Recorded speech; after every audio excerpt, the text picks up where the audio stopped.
Nem baj, tudod, hogyha van közben egy ilyen nézeteltérés, nem mindig ugyanaz a véleményünk, mert arra többen kíváncsiak. Vég Bálint, Connect, interjú, hátradőrös, betapsolós. Drop it down. És már forog is Vég Bálint, forgatókönyvíró, rendező, géniusz, akivel most arról fogunk beszélni, hogy van egy új projekted, ami nem túl új, de majd elmondod, hogy milyen régi. És ugye ez a Connect, ami én skifinek értelmezem, de ez ennél komplexebb, maga a műfaja is. De ne rohanjunk ennyire előre, hanem előbb beszéljünk egy picit rólad. Honnan jött a filmes szerelem? Hát először is a géniusz jelzőt azt visszautasítanám, mert azért az túlzásnak érzem. Az biztos, hogy dolgozunk nagyon keményen azon, hogy a Connectet létrehozzuk. A filmezés, hogy honnan jött a filmezés? Hogy indultam el ezen az úton, vagy inkább arra vagy kíváncsi, hogy a Connect az honnan? Egyelőre, hogy indultál el, mert ugye ezt már több részen keresztül ecseteltem, hogy egy borzasztó nagy fanatizmus kell ahhoz, hogy valaki filmezzen, hiszen ha belegondolsz, az a cél, hogy végül eljussunk oda, hogy felnőtt emberek fényt és hangot gyűjtsenek dobozokba, és utána ezt lejátszuk reménykedve, hogy ez amúgy anyagilag is megéri, viszont ahhoz, hogy ezt valaki csinálja és ne adja föl már az elején, ahhoz kell egy szerelem. Mindig van valami, ami ugye elindítja ezt, és van egy szikra benne, és nálad mi volt ez? Hát nekem egy meghatározó élményem gyerekkoromban, hogy nézzük a VHS kazettákon a rajzfilmeket még gyerekként, aztán később, amikor idősebb lettem, akkor az igazi rendes filmeket, és volt olyan is, hogy ment a tévébe, és akkor fölvettük VHS-re, és újra lejátszottuk, meg volt olyan is, hogy elmentünk a VHS kölcsönzőbe, amik később DVD kölcsönzők lettek, és rengeteg filmet néztünk, tehát hogy én úgy nőttem fel, hogy a filmfogyasztás, vagy a filmnézés az egy ilyen alapvető dolog, és barátaimmal is nagyon sok filmet néztünk, és én persze sokáig csak egy ilyen olyan volt, hogy szeretem a filmeket, de azt hiszem, hogy nagyon sokan így vagyunk ezzel, hogy honnan jött az, hogy filmeket is szeretnék készíteni, az hát a 20-as évem elején volt bennem egy ilyen bizonytalanság, hogy nem tudom, hogy tulajdonképpen mit szeretnék csinálni az életbe, vagy mi az, aminek látom úgy az értelmét, és számomra az lett végül is ennek a kérdésnek a megválaszolása, hogy én szeretnék filmeket készíteni, mert hogy azt gondolom, hogy vannak olyan témák, amiket be lehet emelni a filmezésnek a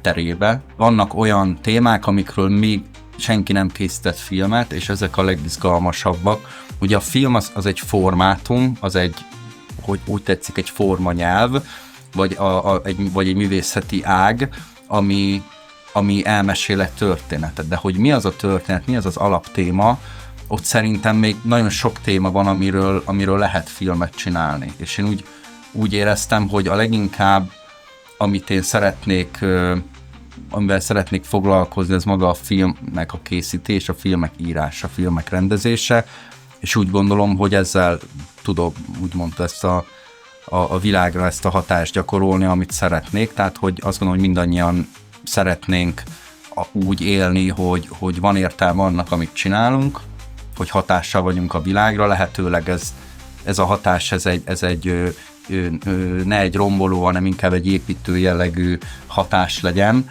és ez a hatás szerintem fontos, hogy belülről fakadjon, tehát hogy amit te csinálsz, azzal tudjál azonosulni, és ezzel én maximálisan tudok azonosulni, úgyhogy nekem ez egy hosszabb folyamat volt, amíg ez megszületett bennem. Most már nagyon sok éve ez meghatározza a gondolkodásomat, az identitásomat, és egyáltalán a prioritásokat az életben. Tehát nekem ez van a felső polcon, ebben vagyok most.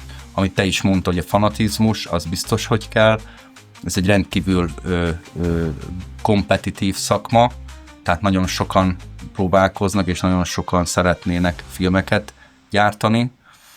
Nekem, ami igazából a ami letisztult, az az, hogy nem akarom magamat szétmorzsolni időben, hanem mindig most már évek óta az van, hogy egy projektre fixálódok, és amíg az nincsen kész, addig nem megyek egy következőre, és ez ugye most gyakorlatilag egy saját fejlesztésű, saját ötlet alapján megírt forgatókönyv és film, és ez egy mozifilm, ugye a Connect című film, úgyhogy ez addig fogom ütni a vasat, ameddig ez nincsen kész, és minden más az gyakorlatilag másodlagos.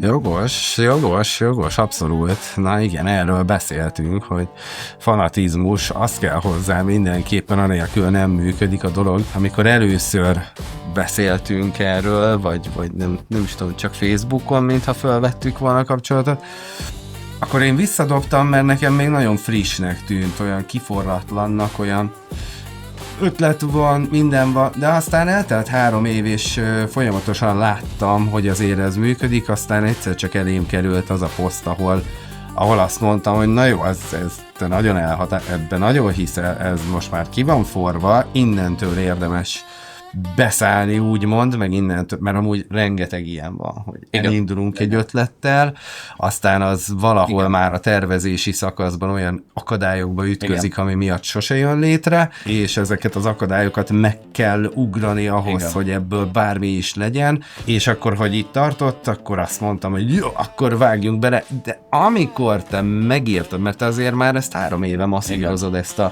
forgatókönyvet, és látszik is rajta, mert amúgy nagyon jó. Mi az, amiről szól nagy vonalakban? Kicsit keltsük fel az érdeklődést ezzel kapcsolatban, hogy mi is ez, és hogy mi a célod vele? Igen, a Connect az egy olyan történet, amelynek a középpontjában egy speciális eszköz van, egy speciális VR-sisak, amit hogyha felveszel a fejedre, akkor az képes kiolvasni az emlékeket az agyadból. És ezekből az emlékekből épít egy virtuális valóságot, amit aztán be lehet járni, mint egy videójátékot. És a történet szerint egy 30-as évében járó nő, akinek az élete tulajdonképpen nem úgy alakult, ahogy ő ezt elképzelte, és küzd a párkapcsolatával, küzd a magánéletével, küzd a munkájával, a karrierjével.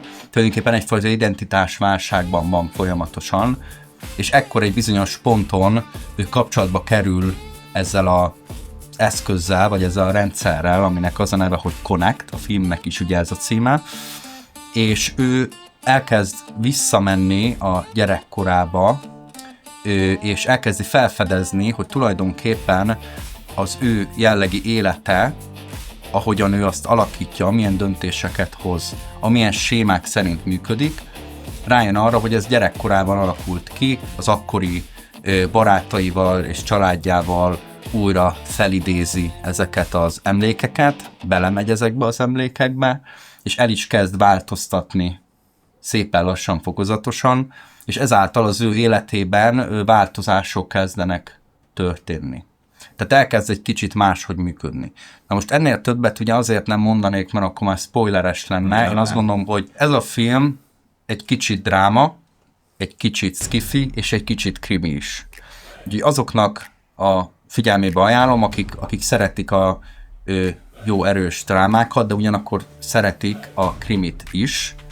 De aki csak a krimit szereti, szerintem annak is lesz benne bőven tartalom, és aki a drámákat szereti, vagy a skifit szereti, annak is lesz.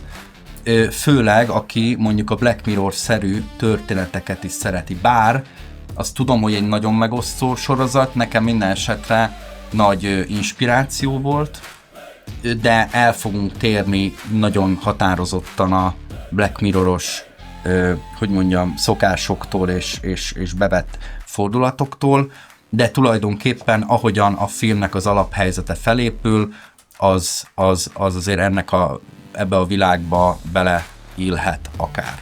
Úgyhogy egy sokrétű film, ez egy kevert műfajú film, és sok rétege van, szerintem sokféle gondolkodású embernek ez egy befogadható film lesz, és bízom benne, hogy meg fogja találni a közönségét. Nekem, mikor olvastam, az volt az érzésem, hogy na végre egy közönségfilm, tehát hogy engem. Aminek van is mondani valója, nyilván, de hogy ez végre egy olyan lesz, amiben nem művészkedni akarsz, nem öncélú, azok is tudnak jók lenni, csak az mindig riszki, az mindig olyan, hogy lehet, hogy csak 20 embernek tetszik, akinek egy életre beég a retinájába, de ez nem olyan eszköz, ez ugyanaz a fajta, mint amit egy nem ideillő példa, de szintre, hogy egy Marvelben, egy Netflixen, tehát hogy ezek amit bármibe fogadhatni, és pont ezért, amikor olvastam, mindemellett volt tehetetlen a forgatókönyv, és ezt szerettem benne, hogy azt meg ezután mi lesz. Na hát ezután, de jó ötlet, és ezután és vitt magával az egész, sodródtam benne, úgyhogy én ezért bízok benne, hogy ez tudja, hogy sokkal nagyobb közönséget fog megfogni, mint amit jelenleg általában a magyar filmgyártásban látunk, mert ott általában az, hogy vagy van ez a biztonságira játszunk, és nagyon limonádi, amit biztos mindenki szeret, némi akcióval, csak hogy tényleg ne undd el teljesen a popcornodat, illetve a másik pedig az a full művészfilm, amiben lehet nagyon jó, hiszen Oscart is nyerünk vele, meg ilyesmi, de azért lássuk be, hogy a 90%-a az zátonyra fut, mint olyan, valahol elbukik a dolog. De ez azt mondom, hogy végre egy olyan, amit a magyar filmgyártás megérdemel, úgyhogy tényleg nagyon, nagyon érdemes követni, meg stb. És ugye, ha már itt tartunk, hogy követni, hol tartunk ebben a dologban, hol tart maga a projekt, mert hogy ugye mondtuk, hogy ez egy olyan projekt, ami meg fog valósulni, most jelenleg hol tart és mikorra, mire lehet számítani. Én még egy picit reagálnék erre a közönségfilmes, művészfilmes vonalra, mert azt gondolom, hogy azért ez egy fontos eleme az egész projektnek, egy szellemiségbeli alapvetés, amit mi követünk, és szerintem ez nagyon-nagyon fontos, és utána válaszolnék a másik kérdésed, hogy hol tartunk. Alapvetően, amikor valaki filmet készít, és forgatókönyvet ír, akkor el kell ugye dönteni, hogy most ez egy művészfilm lesz, mint szerzői film, vagy egy közönségfilm lesz, ami tulajdonképpen commerce, de van egy olyan kategória, ami a kettő között van, ezt úgy szokták hívni, hogy midcult film. A midcult filmekről annyit kell tudni, hogy vannak benne közönségfilmes elemek is, de van egy milyen szántó, valamilyen filozófiai vagy etikai vonulat is benne, vagy valamilyen dimenziójában megvan benne a mélység. Például híres midcult filmek, mondjuk mondok 2 külföldi és egy magyar példát, ami szerintem ebbe a kategóriába tartozik.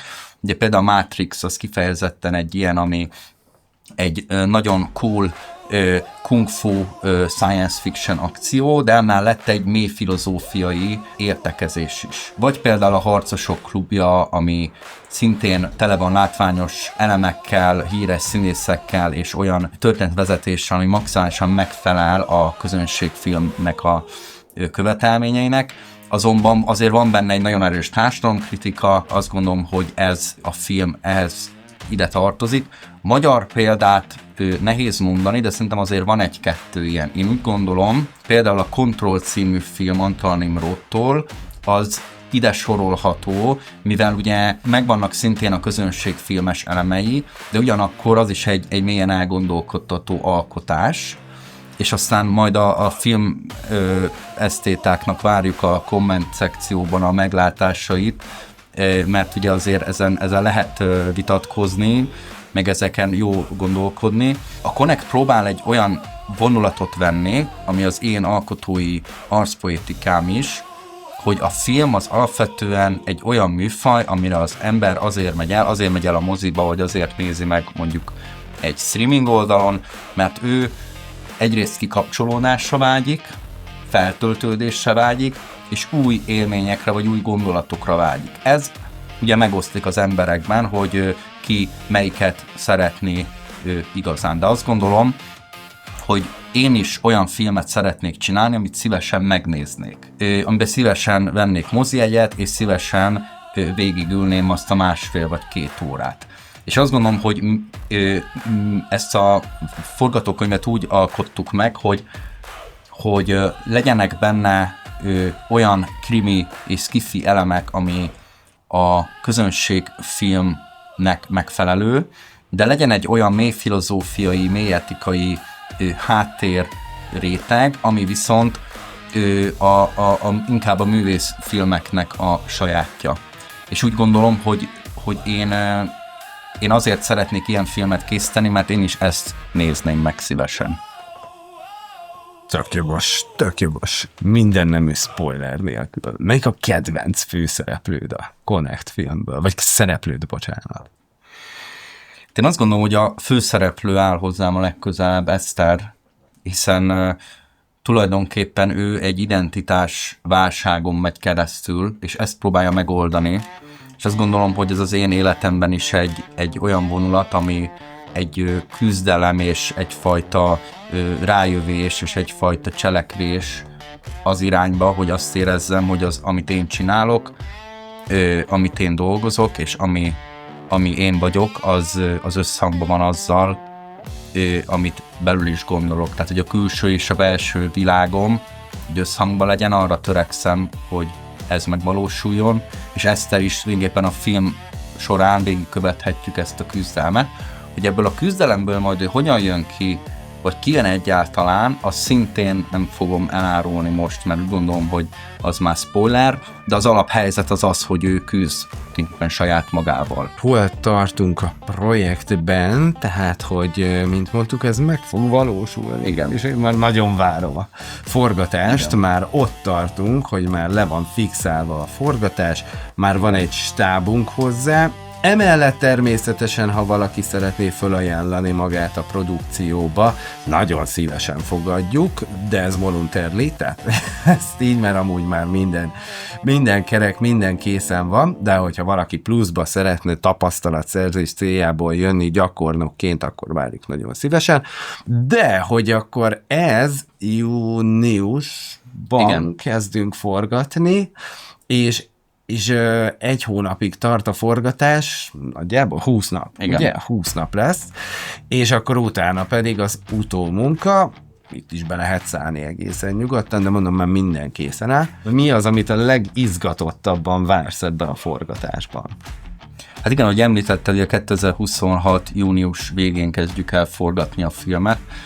Ez most már teljesen biztos, és izgatottan várom, hogy megrendezhessem ezt a filmet. Ami igazából most kérdőjel, hogy tulajdonképpen ezt a filmet milyen költségkerettel tudjuk megvalósítani. Tehát most gyakorlatilag ugye tavaly októberben, tehát 2025 októberében indítottunk egy közösségi finanszírozású kampányt, ami véleményem szerint nagyon sikeres volt, mert több mint 3,5 millió forint összegyűlt, ami nyilván még nem elég egy filmhez, de ahhoz elég volt, hogy egy következő szintre lépjünk, és azóta olyan magánbefektetők és szponzorok csatlakoztak a projekthez, hogy most már van annyi pénzünk, hogy ezt a filmet leforgassuk. Na most, ami igazából jó lenne, és hogy csatlakoznék ahhoz, amit te is mondtál, hogy lehet csatlakozni a projekthez, nem csak mint filmkészítő, hanem akár mint szponzor, vagy mint magánbefektető is lehet csatlakozni, ugyanis az van, hogy mi szeretnénk egy világszínvonalú filmet készíteni, ehhez mi szeretnénk a jelenlegi budgetünket egy kicsit feljebb tornászni, viszont mindenféleképpen a forgatás el fog indulni.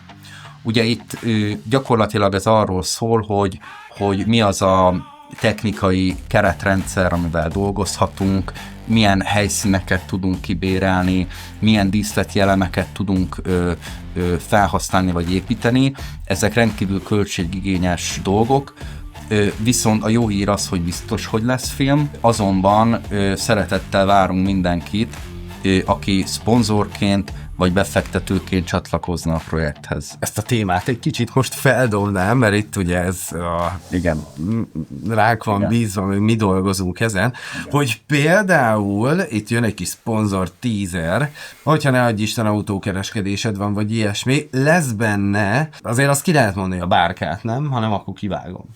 Ki lehet Bárka. mondani, Lesz benne egy nagyon különleges csapat, a Bárka, akiknek nagyon különleges ruhái lesznek, és erre ugye ruhagyártó cégeket fogunk megkeresni, de ha te előbb látod, mielőtt megkeresnék titeket ezzel, akkor nyugodtan jelentkezz nálunk, mert hogy szeretnénk őket, már megvan a jelmez tulajdonképpen, de ha van egy különleges kollekciód, amit szeretnél, hogy hordjanak, mert ez egy nagyon ikonikus kis csapat lesz, és akkor nagyon ikonikus, amit meg is jegyeznek, mit tudom én, de Matrixban a ruhák, meg ilyesmit, tehát ezt a szintet szeretnénk itt hozni, és hogyha szeretnéd megmutatni a te kollekciódat, stb., akkor erről tudunk beszélni. Lesz különleges autójuk a bárkásoknak, ami legalább olyan ikonikusra szeretnénk megcsinálni, mint mit tudom én, DeLorean-t, vagy a Knight Rider-t, vagy tehát, hogy ezt a szintet szeretnénk, ha nem, akkor használunk sima furgont, leszedjük róla a emblémákat, kezicsokolom viszontlátásra, de az lenne a cél, hogy egy olyan furgonnal járjanak a bárkások például,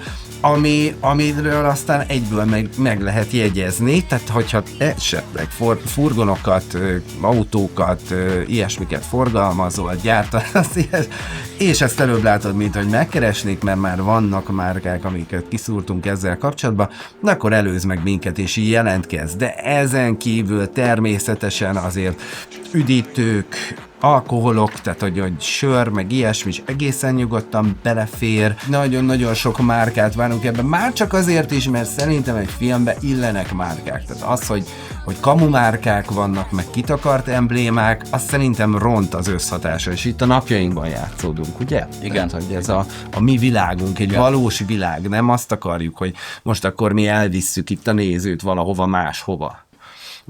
Úgyhogy igen, ez a szponzorszerzés, ez arra való, hogy még magasabb szintre emeljük az amúgy is magas színvonalú produkciót, és még nagyobbat alkossunk, még nagyobbá fejlődjön a dolog, mint ahol most tart. Úgyhogy ha meg szeretnéd fogni, még most van idő. Ugye ez egy független film. Ez azt jelenti, hogy mi nem kaptunk állami támogatást, sem Európai Uniós támogatást. Tehát gyakorlatilag ezt a filmet ugye teljesen magánpénzekből, illetve a piacról szerzett pénzből fogjuk leforgatni.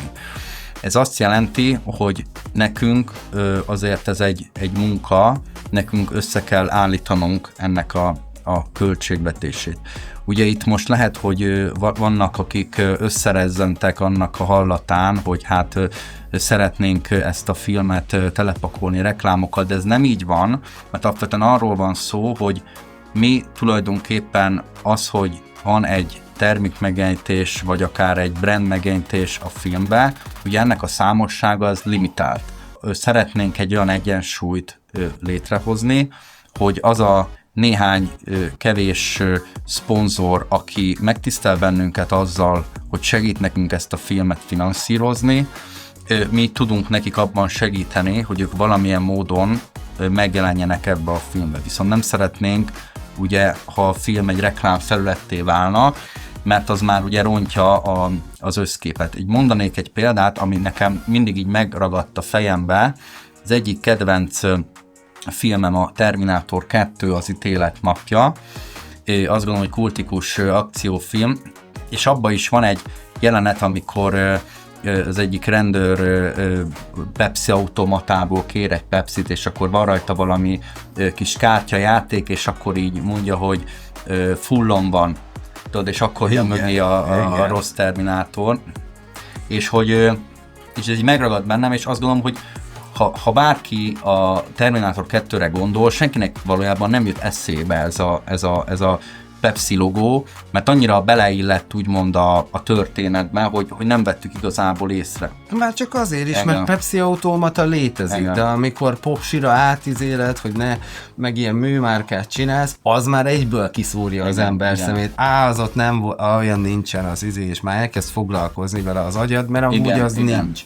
Tehát, hogy mindenki. És ezen a ponton szeretnénk megköszönni a jelenlegi szponzorainknak, például a Vantage Stúdiónak, meg a Vantage Rentalnak, nagyon-nagyon szépen köszönjük a felajánlást, a Hungarocastingnak is nagyon köszönjük a felajánlást, elképesztő nagy segítség, köszönjük szépen. Illetve az Essencia étteremben már biztosan fogunk tudni forgatni, is köszönjük a helyszín biztosítását. Ami szerintem fontos látni, hogy például volt ugye nem is olyan rég a Futni mentem című igen sikeres magyar film, ahol ugye több brandnek is megjelent tulajdonképpen a márkája. Én azt egyébként egy picit már soknak éreztem nézőként. Nyilván ez egy adott cégnek nagyon sokat jelenthet, hogy ő jelen van, ő ott van, és nyilván lesz, aki meg is jegyzi az adott márkát. Csak úgy általában véve mondom, hogy ha ízlésesen van használva a filmben, akkor ez nem fogja rontani a filmnek a művészeti értékét, viszont nekünk ugye gyakorlatilag ez egy kihagyhatatlan lehetőség, mert ez segít nekünk abban, hogy egy magasabb minőséget tudjunk a filmbe belevinni. És ha már média biznisz, akkor elárulok egy titkot, hogy miért csinálják ezt a szponzorok, és mi a háttér, és miért működnek ezek a reklámok. Ugyanis az emberi elme úgy működik, hogy minél többször hall valamit, annál inkább elhiszi, annál jobban beleég. Na most a jelenlegi mai reklám zaj mellett ma 28 darab interakcióra van szükség, hogy valaki elköteleződjön egy márka mellett. És ebbe a 28-ba, ha beletartozik egy olyan, hogy én egy filmbe láttam, amit szeretek, akkor amikor ott áll és a kosarát tölti meg a boltban, akkor tudat alatt fog választani, nem ár szerint, hanem hogy azt szeretném, mert azt láttam. Egyébként ez működik, és ezért van az, hogy a szponzorok hajlandóak ezért akár sok pénzt is fizetni, hogy megjelenjen az ő logójuk, márkájuk, termékük, mert utána, amikor választ a néző, és ugye minél többen látják, és azért nem mindegy, hogy most a tévében látom, egy beszúrt reklámszünetben, vagy egy pop-upon látom, és ez egy negatív élményként jön le, tehát itt nagyon nem mindegy, mintha egy filmben, ami amúgy rohadtul tetszett, nem is emlékszem utána, a tudatom nem emlékszik rá, hogy mi volt a termék, de amikor ott vagyok a boltban és választok, na akkor viszont előjön. Úgyhogy ez ezért van. Én azt gondolom, hogy a mai világban szinte nem is lehet egyébként szponzoráció nélkül filmet csinálni, már csak azért sem, mert például szinte minden filmben van valamiféle autó. Az autó ugye megy A-ból B-be, a karakter utazik A-ból B-be, ugye ott is valamilyen fajta autóba beszáll, tehát ugye ez most a legnyilvánvalóbb példa, de azt gondolom, hogy vannak ebbe szintek. Tehát most mondok egy ilyen, szerintem kicsit negatív példát, csak ugye nézők érezzék azt, hogy például láttam egy filmet egy streaming szolgáltatón, már nem emlékszem a címére, de azt tudom, hogy nagyon híres színészek voltak benne, például Julia Roberts és Ethan Hawke, és ment a család haza a tengerpartról, mondták, hogy innánk egy kávét, és beugrottak egy nagy kávéláncnak az üzletébe, és utána hazamentek, és akkor itták ezt a kávét. És nekem úgy éreztem, hogy ez egy kicsit erőltetett, tehát, hogy engem ott egy picit úgy ledobott a filmről, tudod, nagyon nyilvánvaló volt, nem volt eléggé beleépítve a sztoriba, nem volt eléggé flow. De azt gondolom, hogy lehet akár egy kávémárkával is együttműködni, ami nekem rendezőként fontos, az, hogy ez az élmény egy adott branddel a filmbe a nézőt ne dobja le az élményről, maradjon flowban. Viszont ugyanakkor meg azért sem tudjuk ezt elkerülni, és ez olyan szimbiózis, amit felelősen kell kezelni, felelősen kell felhasználni, és azt gondolom, hogy ez egy limitált számosságú szponzoráció lesz, nem fogjuk azt engedni, hogy tele legyen reklámmal a film, de az biztos vagyok benne, hogy lesznek olyan brandek, amiket mi is úgy gondolunk, hogy illik a filmbe, a brand is úgy gondolja, hogy azokat ízléses módon úgy elhelyezzük, hogy mind a két fél számára ez egy elfogadható elhelyezés legyen, és bízom abban, hogy ez megfelelő módon meg fog valósulni. Van egy különlegessége ennek a dolognak, hogy ez a film, mint olyan, ugyan magyarul lesz fölvéve, de eleve nemzetközi vizekre, nemzetközi terjesztésre szálljunk, ezért ugye szinkronizáljuk is majd, tehát angolul is ki fog jönni egyszerre tulajdonképpen a magyarral és az angollal. Úgyhogy ez is már egy elég fontos, hogy nem csak ti magyarok fogjátok látni, hanem Európában, akár Amerikában, és ugye a különböző streaming platformokon is, ami nem csak Európában fog megjelenítődni. Moziban is szeretnénk ugye lejátszani, fesztiválozni is fog, nyilván nemzetközi fesztiválokra fogjuk berakni. Tulajdonképpen így fogjátok tudni ezt látni. Már van merchünk is. Igen. Úgyhogy köszönhetően nektek van már merchünk is, lehet vásárolni pólót, pulcsit a és matrica, bögre, póló, igen. pulcsi, bármilyen. Itt azt kell tudni egyébként, hogy az így megvásárolt merch az nem a mi jacuzzinkban fog kikötni, hanem a filmbe forgatjuk be teljes mértékig, tehát szintén, ha szeretnéd támogatni, és ennek megfelelően szeretnél valami jó kis merchet előre vásárolni, akkor ezt meg tudod tenni connectfilm.com.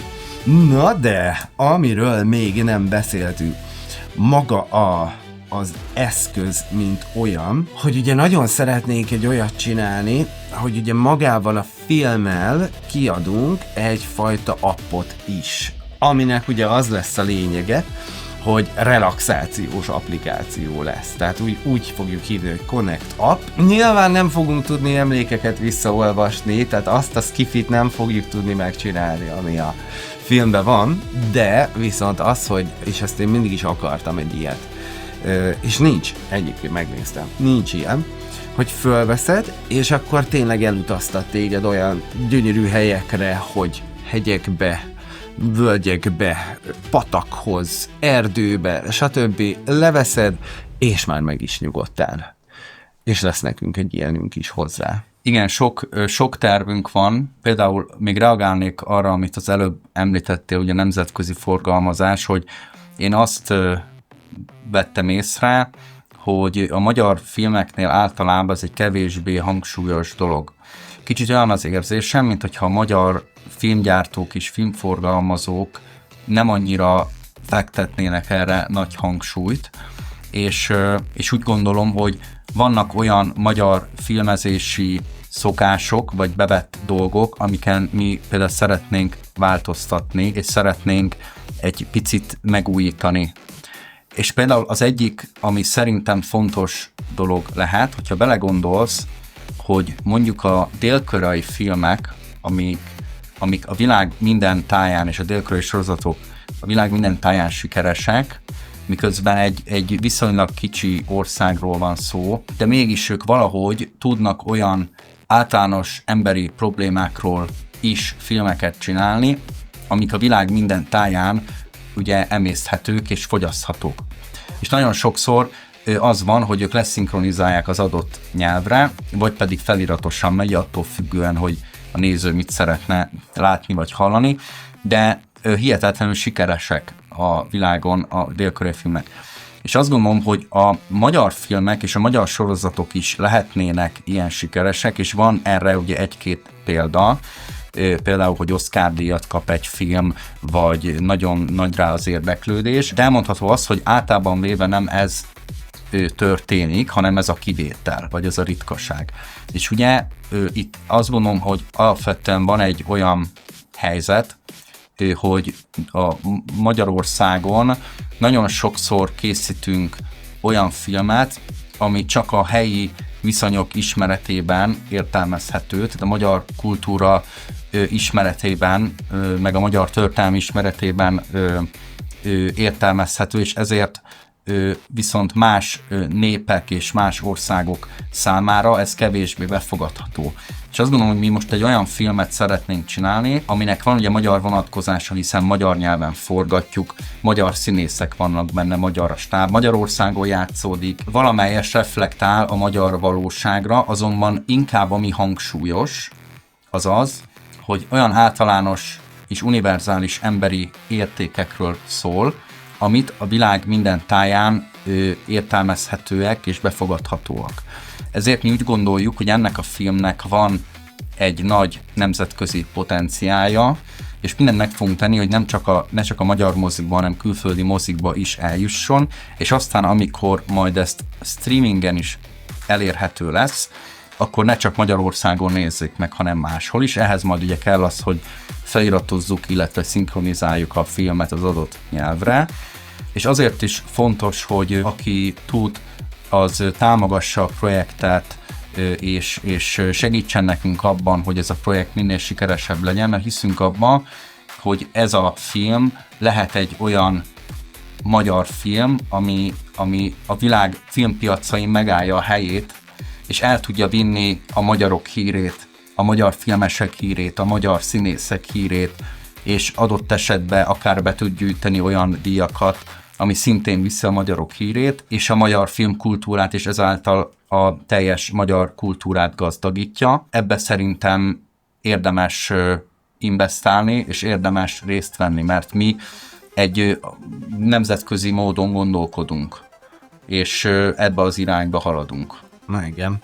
Márpedig szervíz országként egyébként a hollywoodi stúdiók, meg a külföldi stúdiók nagyon nagy szeretettel tekintenek ránk. Most hát azt mondd el, hogy mit jelent, hogy szervíz. Hát, hogy mi szolgáljuk. Néznek olyanok is, akik ezt nem tudják, hogy az mit jelent. Tök jogos. Tehát, hogy ide jönnek, ugye a mondjuk hollywoodi kreatívak, teszem azt a Skydance-től, Paramount-tól, innen-onnan, Netflix-től, teljesen mindegy, egy film ötlettel, és azt mondják, hogy mi vagyunk az above the line, tehát azok az emberek, akik utána majd a díjakat átveszik, meg akinek a nevét is hallott, és őket kiszolgálja egy másik stúdió együttes, ami ugye Magyarországon akár a Mid-Atlantic, a Pioneer, a Proton, vagy épp a Voila Pictures, és ugye ezek a szervíz cégek, akik, hogyha ez a gondolatod, akkor ez kell hozzá, és ezt mi biztosítjuk hozzá, tehát az ötletet megvalósítjuk. Elképesztő mennyiségű Oscar-díjat gyűjtünk be egyébként így, másoknak nyilván, de hát egy magyar vonatkozású Oscar-díjként tekintünk rájuk. De magyarok is nyernek. Magyarok is, így van. Tehát azért ezekben a produkciókban volt erre több példa is, hogy nem csak rendezők, hanem más departmentekben dolgozók is nyertek Oscar-díjakat.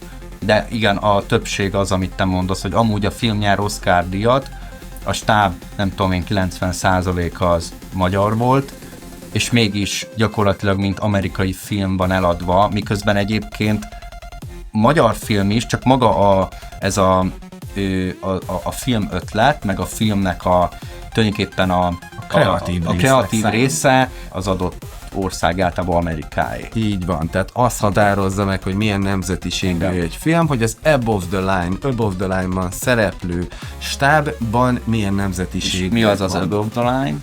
Hát ez ugye az a hierarchia rendszer, amiben dolgozunk a filmezésben, tehát a kreatív részleg, rendezők, producerek, set director, costume director, tehát ezek a kreatív emberek, és ami alatta van, az pedig a below the line, és ide tartoznak mondjuk a kameraasszisztensek, az asszisztensek, a set-deck, a stb. Tehát mindenki, akinek a nevében nincs benne, hogy direktor, meg producer, tehát hogy így.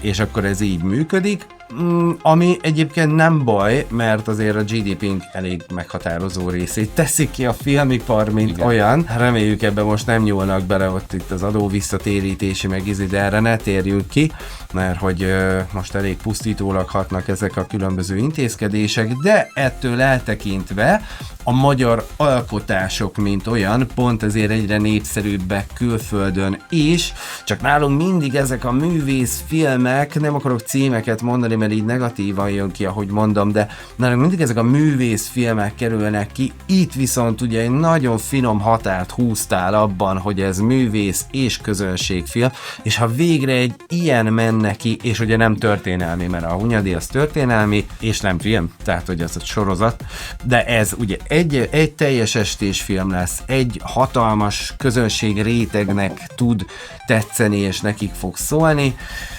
Úgyhogy ez egy nagyon izgalmas dolog, és csak annyiban tényleg hozzájárulsz, ha már ezt nézed, hogy egy megosztást, egy lájkot, egy kommentet odadobsz, tudod, hogy működik az algoritmus, már azzal is tettél valamit, úgyhogy azt megköszönjük szépen. Igen, még erre reagálnék, hogyha nem haragszol, ugye nagyon jó volt az analógia, amit mondtál, hogy tulajdonképpen a magyar filmiparnak a nagy része ugye azzal foglalkozik, hogy a külföldi ide vándorló produkciókat kiszolgálja, és ezzel nincs is semmi baj, ez egy nagyon jó dolog, mert ez egyrészt a magyar gazdaságnak egy nagyon nagy hozzájárulása, másrészt rengeteg embernek ad ugye ez munkát, és rengetegen szeretik ezt a szakmát csinálni. És van egy kisebb része a filmiparunknak, ha szabad így fogalmazni, akik pedig saját ötletből filmeket gyártanak. Ugye ez lehet állami pénzből, vagy lehet magánpénzből. Ugye nagyon sokáig szinte kizárólag csak állami pénzből készültek filmek, és az elmúlt években ugye elindult egy olyan trend, hogy egyre többen kezdtek el magánpénzből, sokkal kisebb költségvetésekkel, de magánpénzből eredeti ötleteket megvalósítani.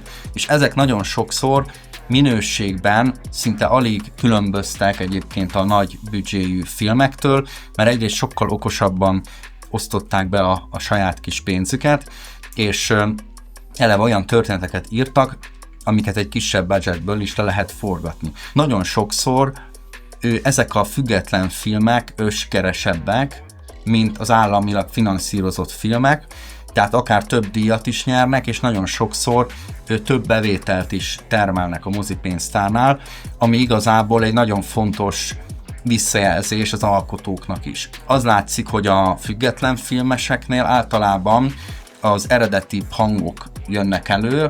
Az államilag finanszírozott filmek ugye sokszor érezhető az, hogy valamiféle kulturális vonulat jelenik meg, ami nem biztos, hogy baj, de ugye politikai ciklusra változik, és az, hogy mekkora a mozgástere ezeknek az államilag finanszírozott filmeknek, az is szintén időbe változik.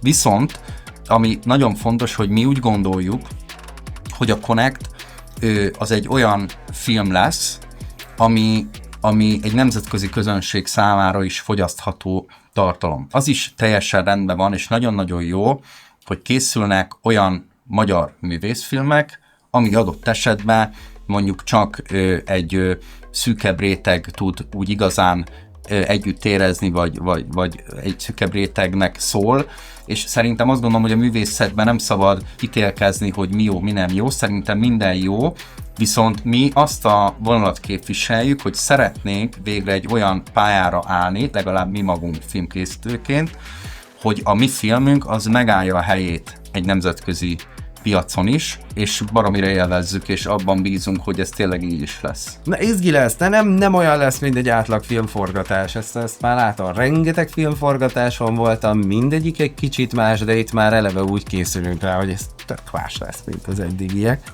Kicsit a stábról is beszéljünk, igen, akik ugye ezen már dolgoznak. Igen. Én elkezdeném onnan, hogy van egy nagyon komoly dramaturgunk mindehez. Igen. És akkor őróla beszélj egy picit. Igen, a Connect dramaturgja Pető Balázs, regényíró, forgatókönyvíró, filmkritikus, és egyébként emellett a Hungarofilm Castingnak az egyik oszlopos tagja, az egyik vezetője, és ő elsősorban ebben a projektben, mint dramaturg vesz részt. Ez azt jelenti, hogy én, mint forgatókönyvíró, vele együtt rendszeresen konzultálva, ő segít nekem abban, hogy ez a film a világ bármely táján fogyasztható és megállja a helyét.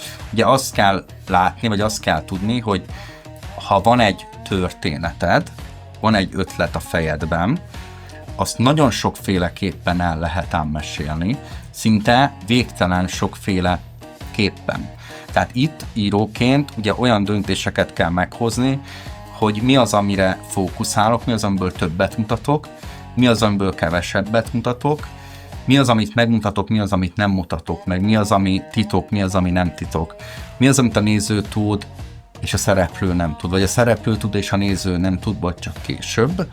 Tehát itt rengeteg ilyen döntést kell hozni a írói kreatív folyamat során. A zsánereknek a keveredése is egy fontos kérdés. Tehát, hogy a melyik zsánerből mennyit engedsz meg a filmbe, és milyen irányokba tolod, és hogy mik az irányok, mik a főbb ilyen sarokpontok, ugye ebbe tud nagyon sokat segíteni egy dramaturg, hiszen én már valószínűleg lehet, hogy nem látom a fától az erdőt egy idő után, vagy ez bármelyik íróra ez szerintem mondható, hogy ha már sok évet töltesz egy könyvvel, vagy egy forgatókönyvvel, nem baj, ha esetleg kikéred valakinek a véleményét. Egy olyan embernek, aki kompetens, és akinek bízol az ízlésében, és most már gyakorlatilag készen van a forgatókönyv, forgatásra kész állapotban, és Pető Balázs ebben tud segíteni. Egyébként megjelent az ő új könyve, mármint Pető Balázs új regénye,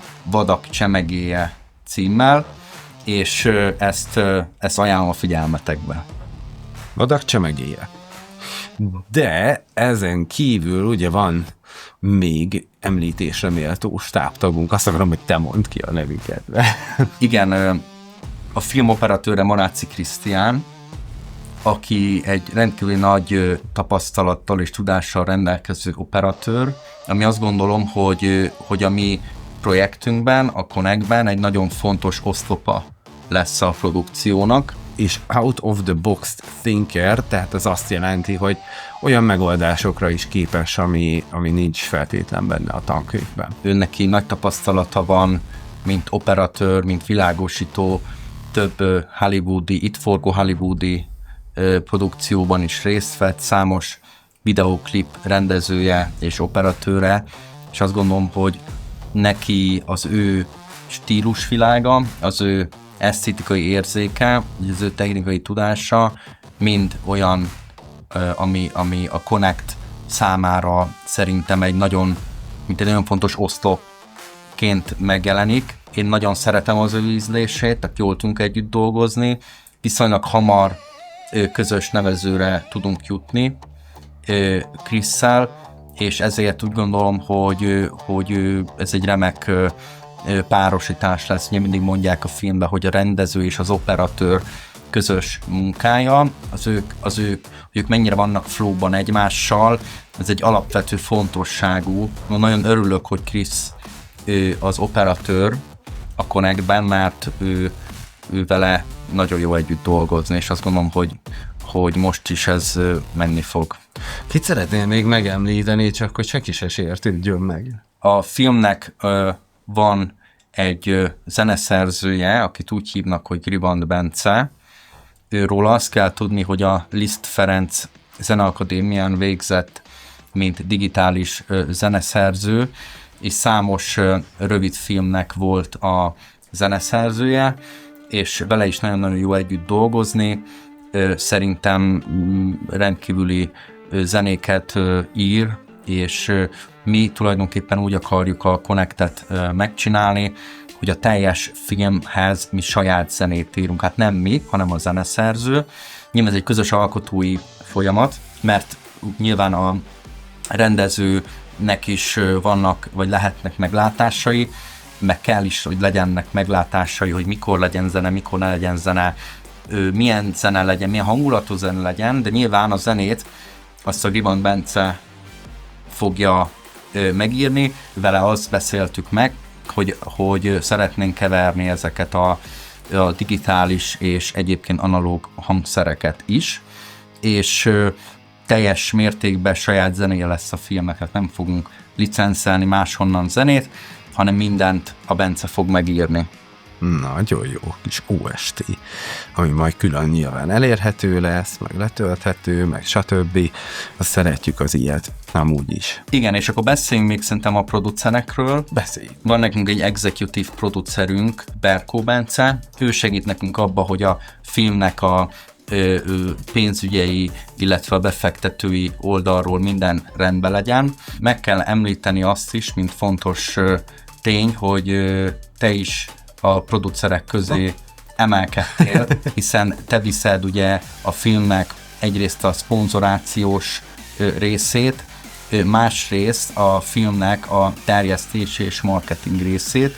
Ugye ezek is nagyrészt produceri feladatok, és van még Mészáros Péter, aki a filmnek egyrészt a gyártásvezetője, másrészt a szintén producere. Ha úgy tetszik, egy olyan lányproducer, aki gyakorlatilag az operatív szervezési részét viszi a dolognak, én magam is vállalok produceri feladatokat, határidők kijelölése, ugye partnerek kijelölése, alvállalkozókkal beszélgetek, és ilyen pénzügyi dolgokkal is foglalkozom. Ugye ebben a projektben mindenki több sapkát hord. Nagyon lelkes a csapat, és nagyon jó filmet akarunk csinálni, ezért szükséges az, hogy egy ember több mindent is csináljon. Emellett van lehetőség arra még, hogy valaki csatlakozzon hozzánk producerként, aki úgy gondolja, hogy szeretne ebbe a filmbe akár pénzügyileg, akár más módon hozzájárulva csatlakozni, akkor úgy gondolom, hogy van még egy-két nyitott produceri pozíciónk, és szeretettel várunk mindenkit, aki lát lehetőséget ebben a projektben, és hát nagyon szívesen küldünk ugye olyan exkluzív anyagokat, amiket a közönség elő még nem tártunk, tehát ugye mi a forgatókönyvet nem fogjuk publikálni, amíg nincs kész a film, ugye az 7 pecsétes titok, és azt csak azok tudhatják majd meg, akik eljönnek megnézni a filmet, de ha valaki esetleg, mint befektető, vagy mint producer csatlakozik hozzánk, ugye ő neki nyilván ezeket elküldjük, és vannak még egyéb titkos anyagaink, mint például previzualizációk és látványtervek. Nem tudom, hogy ez mennyire publikus, Gergő. Ez rajtad múlik, hogy mennyire lehet publikálni. Nagyon szeretném publikálni, iszonyat jól néznek ki.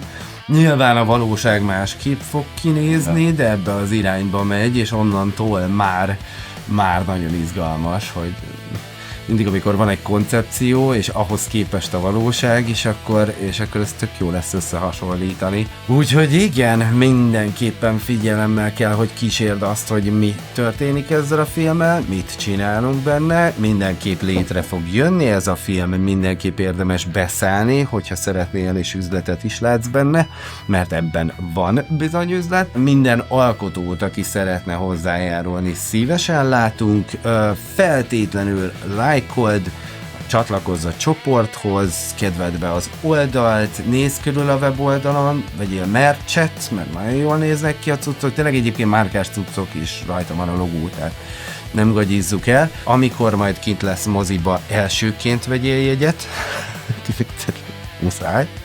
muszáj, és egyébként meg nyugodtan fel lehet velünk venni a kapcsolatot, ötletet írni, kommentelni, bármi ilyesmi, tehát tényleg nyitottak vagyunk mindenre. Hát, ha pont te dobod be azt az ötletet, ami még nekünk kell hozzá, izgalommal várjad és figyeld, hogy mi lesz ennek a vége, mert nagyon-nagyon jó filmet készítünk. Én is arra bíztatnám a kedves közönséget, hogy kövessenek bennünket a különböző közösségi média felületeinken, mert lesznek még további exkluzív tartalmak, hogy úgy mondjam. Vannak már színészeink, akiket meg lehet nézni a connectfilm.com oldalon, majd ezt kommentbe vagy leírásba bele fogjuk tenni. Nagyon tehetséges színészek, akik csatlakoztak a Connecthez, és velük is szeretnénk készíteni ilyen beszélgetéseket. Tehát tulajdonképpen úgy képzeljétek el ezeket a videókat, vagy ezt az egész filmkészítési folyamatot, hogy mi most szeretnénk bevonni benneteket olyan formába, hogy kicsit megmutatni, hogy készül ez a film. Ugye egyrészt én azt látom, hogy nagyon ritkán lehet betekintést nyerni egy filmnek a megvalósulásában, mert mindig ugye ezeket utólag szokták. Általában egy montást szoktok aztán. Igen, egy montázs, ami tulajdonképpen a legizgalmasabb forgatási pillanatok, és nagyon kevés van ebből olyan, ami mondjuk az előkészítést, vagy egy kreatívabb folyamatot bemutat. Ugye mi olyat szeretnénk csinálni most, hogy lesznek olvasópróbáink, lesznek ugye helyszínbejárásaink, ezekről is szeretnénk egy-egy videót készíteni. A forgatáson ugye végig szeretnénk minden nap ezeket majd dokumentálni, és az utómunkába is nagyon szívesen adnánk betekintést, majd amennyire ugye a körülmények engedik, hogy egy vágószobába milyen munka folyik, vagy hogyan működnek az egyes utómunkafázisok, és azt gondolom, hogy hogy ez egy izgalmas kaland, egy izgalmas történet, ha bekövettek bennünket, akkor tudtok erről értesülni, és bízunk benne, hogy ez számotokra is egy érdekes, vagy egy ilyen nem mindennapi bizony, és úgy kaland lesz. Azt tervezzük, hogy lesznek élőzések is, szóval érdemes bekövetni a Rueda Pictures, Voila Pictures-t, engem személyesen, Bálintot személyesen, mert a random megtörténhet, hogy TikTokon élőben fogsz látni dolgokat, amiket amúgy soha előtte, utána nem fogsz látni, akkor élőben, aki ott van. Ezek persze előre megbeszélt dolgok. Igen. Én nem izgulok. Nem fogom fusiba bekapcsolni. Igen, azt viszont szerintem nagyon fontos, hogy elmondjuk, hogy azt meg tudjuk ígérni, hogy nem fogunk spoilerezni.